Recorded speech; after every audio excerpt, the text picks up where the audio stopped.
Hi, I'm Surya Patel, course instructor for Fluid Mechanics and Hydraulics Lab. In this presentation, we will learn how to determine kgs and Manning's constant for a given channel section. So here in this figure, we can see the tilting fluid. This is the inlet, and in this inlet, water is allowed to flow through the pipe which is connected from the sump. This is what is the channel through which the water will be allowed to flow, and the total length of the channel from one end to the other end is 4 meter. Here we can see the hook gauge which is used to measure the depth of the flow. In subsequent slides we will learn how to find the depth of the flow of water. Here there is orifice which is fixed in order to measure actual discharge, and orifice is fixed to two pressure gauges in order to note down P1 and P2. So the value of P1 and P2 will be used to find head, that is H. So by knowing the value of H, area of the orifice and coefficient of discharge of the orifice, we will be able to calculate what is the actual discharge through this channel. So the formula used to find Q actual is CD into A, that is area of the orifice, into square root of 2G into H. H can be found out by knowing P1 and P2. Here we can see the jack which is used to change the slope of the channel. Initially the channel will be along horizontal direction, and by rotating with the help of the jack we will be able to tilt the fluid. In this figure we can see the inlet in which the water is allowed to flow through the pipe, and in this figure we can see the width of the channel. So this is what is the figure which is showing us the width of the channel, that is B.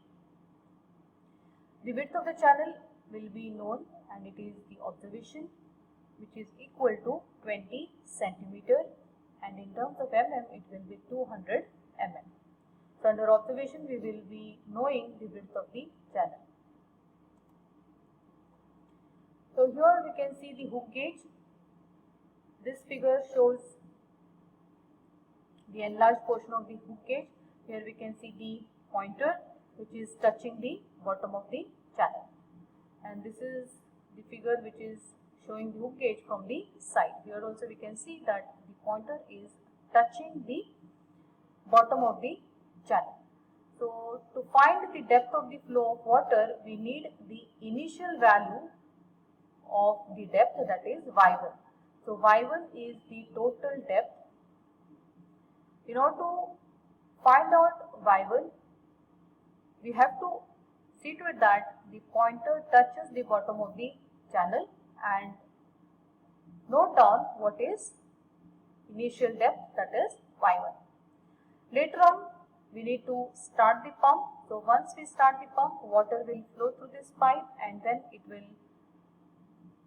flow into the inlet, and from inlet water will flow into the channel. So once water flows, there will be increase in the depth of flow of water. So in order to find the depth of flow, we need to know what is Y2. Y1 already we have noted down.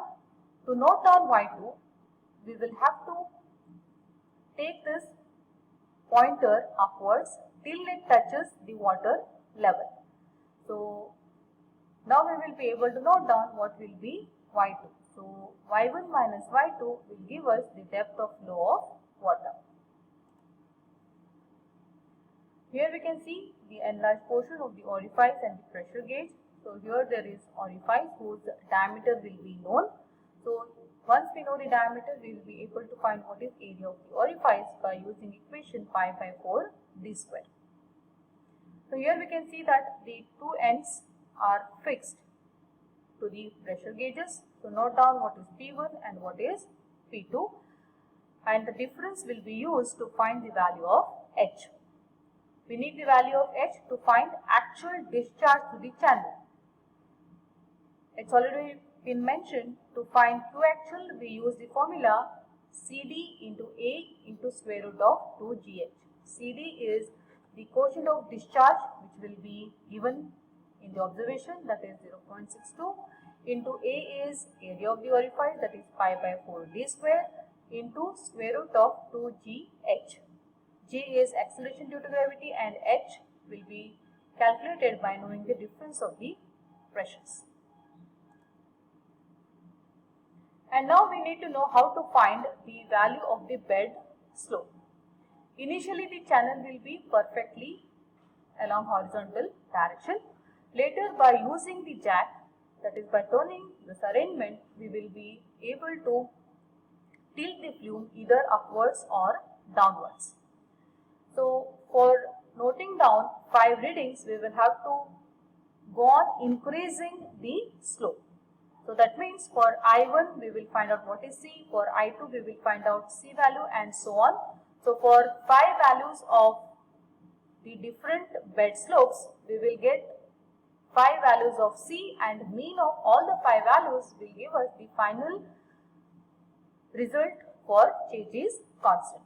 So initially, that is for the first trial, we will note down what is bed slope. We know that slope is vertical distance divided by horizontal distance. Now the question is how to find this vertical distance. So initially the pointer will indicate that the channel is along the horizontal direction, and once we rotate this arrangement, we will be able to see the change in the vertical reading. So note down what is vertical distance. So this vertical distance divided by horizontal distance. Horizontal distance is nothing but the total length of the tilting flume, which is 4 meter. So V divided by H will give us the slope, that is bed slope of the channel, that is the slope by which the channel has been tilted or rotated. And for the next trial, we need to again find out what is the bed slope, because vertical value, that is the vertical distance, would have been changed. So for 5 readings of I, we will have to calculate the value of C. So this is the schematic layout of the tilting flume. Here we can see the inlet through which the water is supplied, and this is the channel. So the total length of the channel, that is capital H, is equal to 4 meter. Here we can see the jack which is used to change the slope of the channel. Here we can see the tank which is used for recirculating the water, and here there will be a pump which is used to pump the water from the sump into the inlet. So these are the observations. First one is width of the channel, that is B is equal to 200 mm, diameter of orifice is 20 mm, and we will be able to calculate area using the equation pi by 4 d square. Length of the channel is 4 meter, and in terms of mm it is 4000 mm. So these are the observations which we will have to note down in the tabular column. So for the first reading, we need to find out what is bed slope. We know how to find bed slope, that is V divided by H. Y1 is the initial depth, that means we will have to allow the pointer to touch the bottom of the channel and note down what is Y1. And after we start the pump, water will flow into the channel. Raise the pointer and fix it till it touches the top of the surface of the water, and note down what is Y2. So Y1 minus Y2 will give us the difference, that is the depth of the flow, that is Y. Note down P1 from the pressure gauge which is on the left hand side, that is P1, and note down P2 with the help of the pressure gauge which is on the right hand side. So by knowing the difference, we will be able to calculate what is H. And to find Q actual, use the formula CD into A into square root of 2GH. CD value, that is coefficient of discharge, will be known. A is area of the orifice, G is acceleration due to gravity, and H is the head of water. Now we will have to find out what is hydraulic depth M.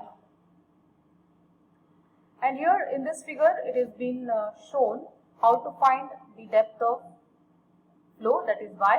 So here we had seen how to find Y1, that is when there is no flow of water. So this value indicates Y1, and once we start the motor, water will start to flow into the channel and there will be rise in water. And now note down what is Y2. So Y1 minus Y2 will give us Y. So this is Y1 value. Next will be the Y2 value, and difference between both the values will give us Y, that is depth of flow. And this indicates the width of the channel, that is D.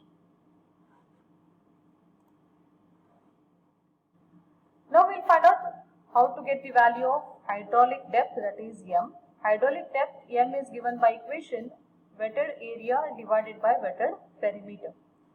Wetted area A is nothing but the area for which the water is in contact with the channel. So wetted area can be found out using equation B into 1. Similarly, we should find what is wetted perimeter P. Wetted perimeter P is nothing but the length for which the water is in contact with the channel. So the length will be Y plus B plus Y, and it can be written as B plus 2Y. So now we know what is A, what is P, and we will have to find M using equation A divided by P. Now we will calculate what is velocity. Velocity is Q actual, that is Q divided by A, which is wetted area. We know the equation to find velocity. Change is constant, that is C into square root of M into I. Here we have to find the value of C. So C is equal to V divided by square root of M into I. So the first reading can be calculated for C by knowing the value of V, M and the bed slope. So this is the first trial. For second trial, we have to change the bed slope and note down the subsequent readings.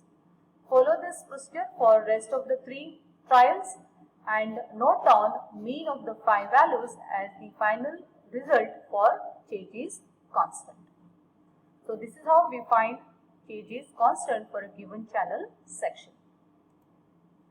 Now we need to know how to find Manning's constant. The procedure adopted to find Manning's constant is same as that for Kg's constant, but the equation is different. We had seen how to find C using equation V is equal to C root My. But here to find Manning's constant, we will use equation V is equal to 1 by N into M raised to 2 by 3 into I raised to 1 by 2. So now N will be equal to 1 divided by V into M raised to 2 by 3 into I raised to 1 by 2. So that means we need to find out 5 values of N for 5 different values of bed slope.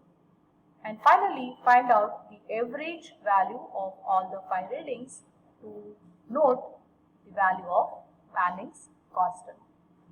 So this is how we find Kg's constant and Manning's constant for the given channel section. Thank you.